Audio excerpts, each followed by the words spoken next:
Hello class 10th students, आपको याद ही होगा मैंने बताया था आपको कि हिस्ट्री के चैप्टर ख़त्म होते ही हम इकोनॉमिक्स का चैप्टर स्टार्ट करेंगे, लेकिन साथ ही साथ उधर हमने पॉलिटिकल साइंस के भी सारे चैप्टर ख़त्म कर लिए हैं। तो मैं साइड बाय साइड ज्योग्राफी के चैप्टर्स भी स्टार्ट कर दूंगी और मैं आपसे रिक्वेस्ट करती हूँ कि आप बार बार वीडियो को देखिए और उसे शेयर भी कीजिए ताकि दूसरे बच्चे भी उसका फ़ायदा उठा सकें। और बीच बीच में मैं चैप्टर्स के या बुक वाइज MCQ भी डालती रहूँगी, तो आप उसकी भी प्रैक्टिस करते रहेंगे क्योंकि आपको पता ही है 20 मार्क्स का MCQ होता है। तो अगर आप 20 आउट ऑफ 20 स्कोर कर लेते हैं तो आपके लिए श्योरिटी हो जाएगी कि आपको और अच्छे नंबर आ सकते हैं SST में। और आप MCQ को बहुत आसान नहीं समझिएगा, वो भी बहुत डिफ़िकल्ट होता है। अगर आपने पूरा चैप्टर ध्यान से नहीं पढ़ा या सुना है तो फिर आपके लिए आंसर करना बहुत मुश्किल हो जाएगा। तो प्रैक्टिस बहुत ज़रूरी है और अब एग्ज़ाम के ज़्यादा समय नहीं बचे। 21 से जब आपका एग्ज़ाम शुरू होगा तो आप सब्जेक्ट वाइज प्रैक्टिस करना शुरू करेंगे, रिवीजन करना शुरू करेंगे, तो बाकी सब्जेक्ट के लिए आपके पास ज़्यादा वक्त नहीं रहेगा। इसलिए अभी से ही थोड़ा ध्यान रखिए और MCQ भी साथ साथ तैयारी करते रहिए। चलिए हम देखते हैं डेवलपमेंट चैप्टर 1। ये इकोनॉमिक्स का फर्स्ट चैप्टर है। डेवलपमेंट का अर्थ आप समझते ही हैं, विकास होता है। द आइडिया ऑफ डेवलपमेंट और progress has always been with us. ये जो डेवलपमेंट या विकास या प्रोग्रेस का जो प्रगति का जो आइडिया है वो हमेशा ही हमारे साथ रहा है। इंसान, आपको पता ही है कि पहले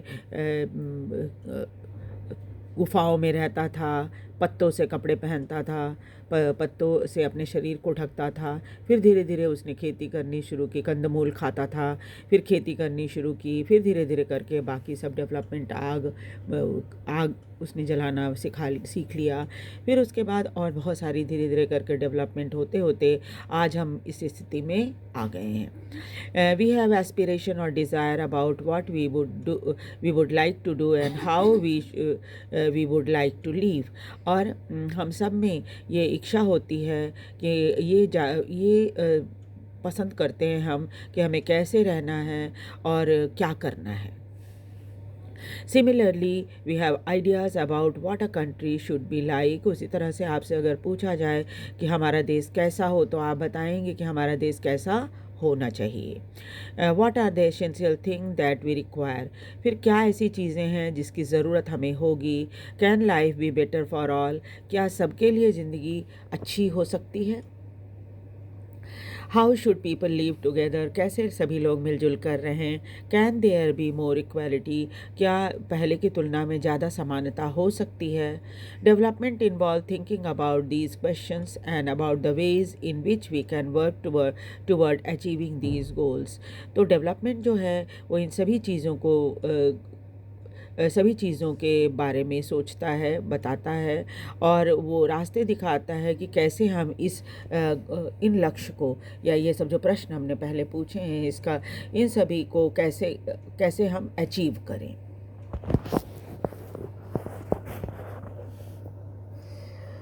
This is a complex task, and in this chapter we shall make a beginning of understanding development. ये एक थोड़ा सा जटिल सवाल है और इस सवाल के जवाब में हम ये समझने की पहले कोशिश करेंगे कि डेवलपमेंट होता क्या है या इकोनॉमिक्स के पॉइंट ऑफ व्यू से डेवलपमेंट क्या होता है। You will learn more about these issues in greater depth in higher classes. वैसे डेवलपमेंट में जब आगे इकोनॉमिक्स की आप पढ़ाई करोगे तो आपको और ज़्यादा डिटेल में पढ़ने की ज़रूरत पड़ेगी, लेकिन अभी 10th स्टैंडर्ड के हिसाब से जितनी जानकारी आपको चाहिए वो इस चैप्टर में दी गई है या आगे आने वाले चैप्टर्स में आपको बताई जाएगी। Also, you will find answer to many of these questions not just in economics but also in your course in history and political science. और जब आप अपने आंसर ढूंढने की कोशिश करेंगे तो आप पाएंगे कि इसमें इकोनॉमिक्स ही सिर्फ आपके एक प्रश्न का जवाब नहीं देगा, बल्कि आप हिस्ट्री और पॉलिटिकल साइंस में भी अपने इन सवालों का जवाब पाएंगे। This is because the way we live today is influenced by the past, क्योंकि हम आज जैसी ज़िंदगी जी रहे हैं ये पूरी तरह से हमारे पिछली ज़िंदगी से प्रभावित है। We can't desire for change without being aware of this. और जब तक हम अपने इतिहास को नहीं जानेंगे हम बदलाव कैसे ला सकते हैं।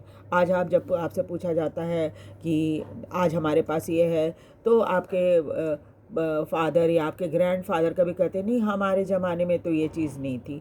अभी आप सीधे सिंपल एग्जांपल मोबाइल का लीजिए, तो क्या है, आपके ग्रैंडफादर के टाइम में मोबाइल था? नहीं था बिल्कुल। तो वो बताएंगे कि हमारे ज़माने में तो नहीं था, अब है। तो इतिहास आप जान गए, है ना। क्या जाना इतिहास आपने? इतिहास ये जाना कि पहले मोबाइल नहीं था, अब है।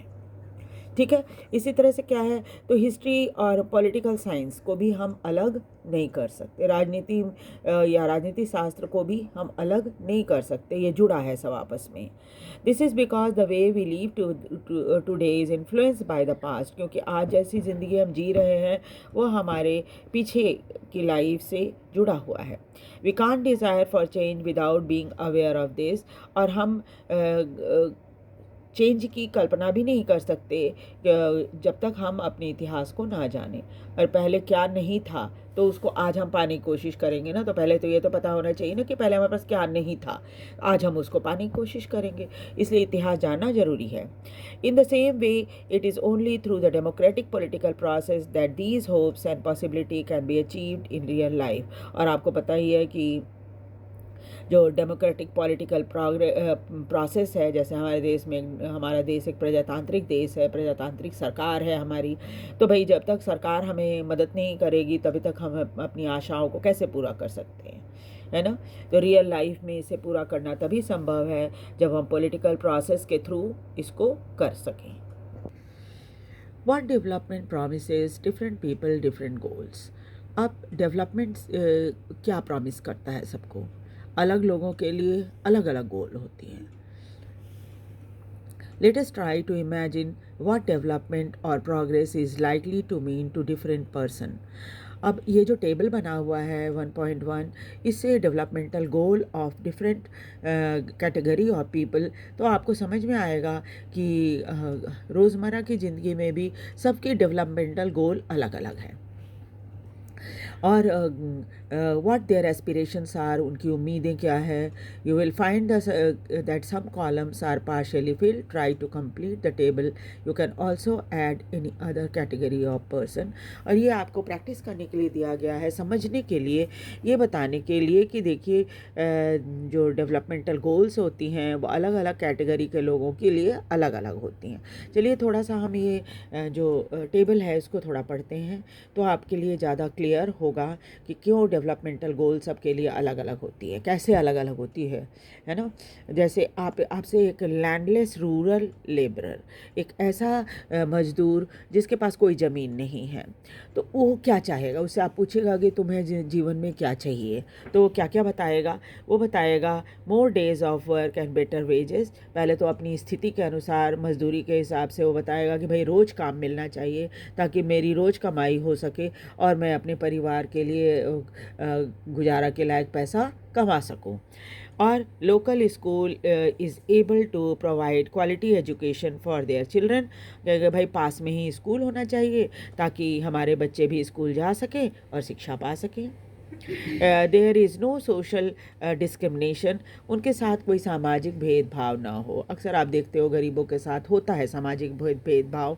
And they too can become leaders in the village, और अगर वो थोड़ा सा उनको मौका मिले तो वो भी गांव में लीडर बन सकते हैं, नेता बन सकते हैं। ये तो थी एक साधारण लेबर की उम्मीदें भविष्य के लिए। अब प्रॉस्परस फार्मर्स फ्रॉम पंजाब। अब पंजाब का अगर कोई संपन्न फार्मर है, अमीर फार्मर है, उससे पूछा जाए तो क्या कहेगा?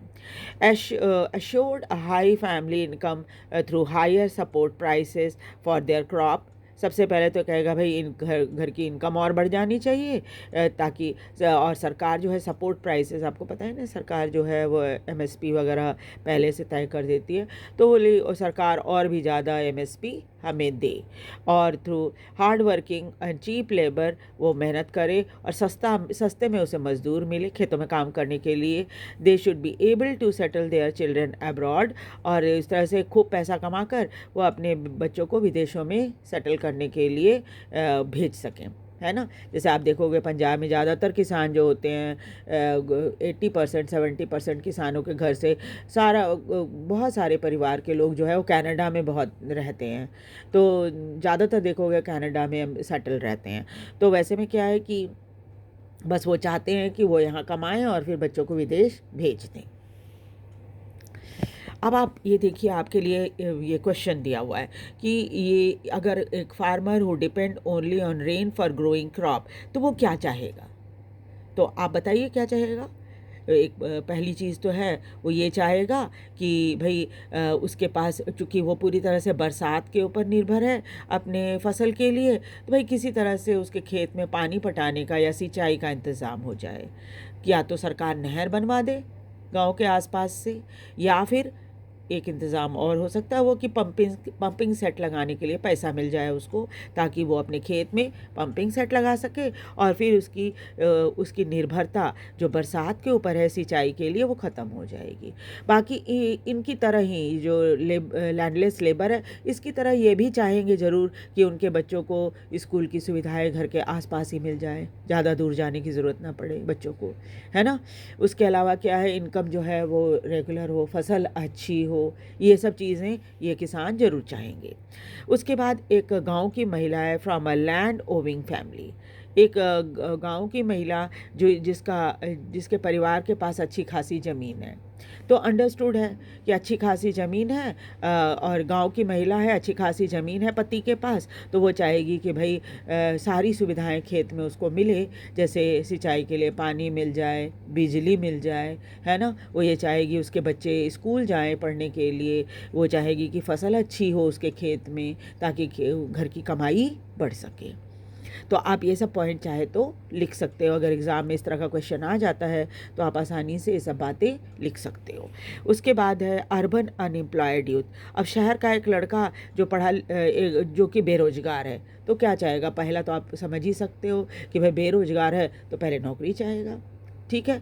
उसके बाद नौकरी चाहेगा, दूसरा पॉइंट क्या होगा, भाई घर के आसपास ही नौकरी मिल जाए ताकि उसको कहीं दूर जाना या फिर दूर जाकर कहीं और रहने का खर्चा ना करना पड़े, कमाई हो तो सीधा घर में आ जाए, है ना। और घर में जो जिस आराम से हम घर में रह पाते हैं अपने घर में, वैसे तो कहीं किराए का मकान में दूसरी जगह जाकर तो नहीं रह पाएंगे, और अगर रहेंगे तो खर्चा ज़्यादा होगा। तो ज़रूर ये नौजवान भी चाहेगा कि घर के आसपास ही अच्छी सैलरी वाली एक जॉब उसको मिल जाए। और आपको पता ही है कि जॉब भी दो तरह की होती है, एक होती है परमानेंट, एक होती है टेम्पररी, या आप दूसरे कहेंगे एक ऑर्गेनाइज सेक्टर में, एक अनऑर्गेनाइज सेक्टर में।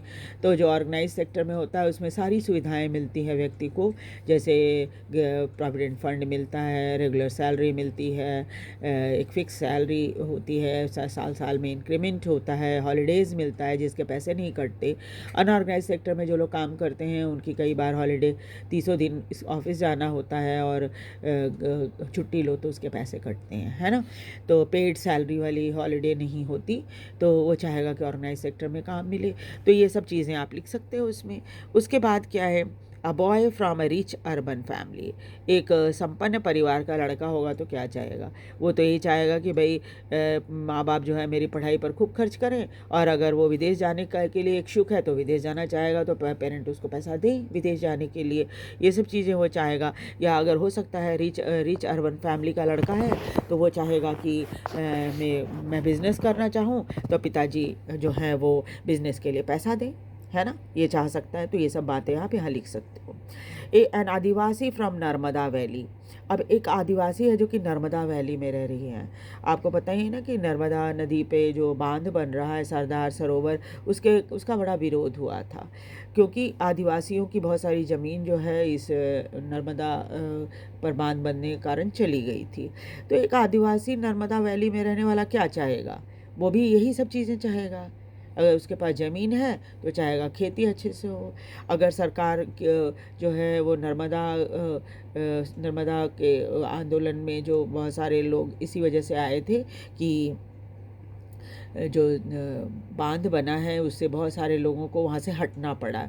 तो भाई अगर हटना पड़ा है तो सरकार उनको दूसरी जगह सेटल कराए, है ना, बच्चों को पढ़ने की सुविधा मिले, उनको काम मिले, यही सब चाहेंगे। तो ये सब चीज़ें आप चाहे तो लिख सकते हो। और जैसा प्रश्न में पहले ही कह दिया गया है कि कुछ कॉलम जो है, some columns are partially filled और try to complete the table. You can also add any other category of person. ये जो ब्लैंक किया गया है 2 स्पेस, आप चाहे तो कोई 2 अलग अलग लोगों के बारे में बता सकते हो। जैसे यहाँ पर एक दिया है ना, अच्छा उसके बाद क्या है, girl from rich urban family दे रखा है, तो आप गर्ल फ्रॉम रूरल फैमिली कर दो, ठीक है। Boys from rich urban family, boy from rural family. Rich urban family की जगह पे आप पुअर रूरल फैमिली कर दो। गर्ल को भी आप यहाँ पर पुअर रूरल गर्ल कर दो, और उसके बाद आप इस कॉलम को उसके अकॉर्डिंग भर सकते हो जैसा मैंने अभी आपको बताया था। तो ये दोनों कॉलम आपके फिल हो जाएंगे। अब देखिए उससे आगे और क्या बातें कही गई हैं। अब जब आपने इस कॉलम को फिल कर लिया तब क्या क्या बातें आपके सामने आई। Having filled table 1.1, let us now examine it. अब जो चीज़ हमने भरी उसको हम एग्जामिन करेंगे तो क्या पाएंगे। Do all these as person have same notion of development और प्रोग्रेस। तो आप देखिए आपके सामने किसी का भी जो एस्पिरेशन है या जो गोल है वो सेम नहीं है। किसी किसी मामले में सेम है, सब मामले में सेम नहीं है, सब अलग तरीके से सोच रहे हैं। Most likely not. सबका नोशन क्या एक है? बिल्कुल नहीं है, सब अलग अलग सोच रहे हैं। Each one of them seek different things. सबको अलग अलग चीज़ें चाहिए क्योंकि हम अपनी ज़रूरत के हिसाब से सोचते हैं, है ना। आप एक क्लास में आप देखते हैं 30-35 बच्चे होते हैं। अब उनमें से अगर पूछा जाए किसको अपने घर के लिए क्या चाहिए तो स्वाभाविक है 35 बच्चे होंगे तो शायद ही 10 बच्चों का सेम होगा, बाकी सबका अलग अलग होगा। जिसके पास मकान है वो तो कोई और चीज़ चाहेगा, गाड़ी चाहेगा, दूसरी और सुविधाएं चाहेगा। लेकिन जिसके पास घर नहीं है, किराए के मकान में रह रहा है, तो सबसे पहले चाहेगा उसका घर अपना हो जाए, है ना। उसी तरह से अगर अपना घर है तो चाहेगा फ्रिज, टीवी, कैमरा और क्या कहते हैं गाड़ी हो उसके पास। और फिर और इसी तरह से सबकी अलग अलग एस्पिरेशंस होंगी। They seek things that are more important for them. क्योंकि हम अपने नज़रिए से देखते हैं कि मेरे लिए क्या इम्पॉर्टेंट है। That is which can fulfil there aspiration और डिज़ायर। क्योंकि वो चाहते हैं कि ऐसी चीज़ें वो बोलें, चाहें जो कि उनकी ज़रूरतों को पूरा करे, उनकी इच्छाओं को पूरा कर सके।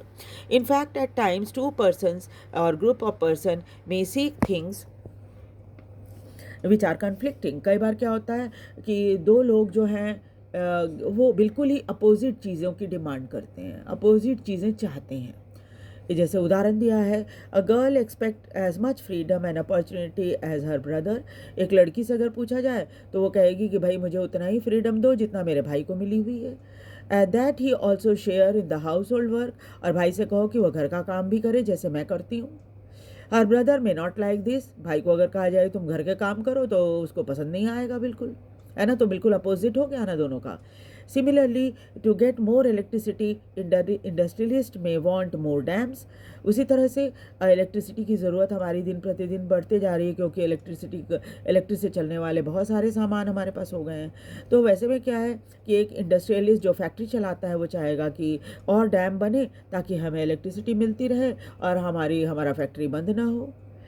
But this may submerge the land and disrupt the lives of people who are displaced, such as tribals. लेकिन क्या होगा, ज़्यादा डैम बनेंगे तो बहुत सारी ज़मीनें पानी में डूब जाएंगी और तब क्या होगा, उन लोगों की ज़िंदगी पर बहुत प्रभाव पड़ेगा जो जिनकी ज़मीन चली जाएगी बांध बनने के कारण, और ख़ास तौर पे ट्राइबल लोग जो आदिवासी होते हैं वो दे माइट रिसेंट दिस, तो उनको पसंद नहीं आएगा। जबकि ट्राइबल नहीं चाहेंगे कि डैम बने, लेकिन इंडस्ट्रियलिस्ट चाहेगा कि डैम बने।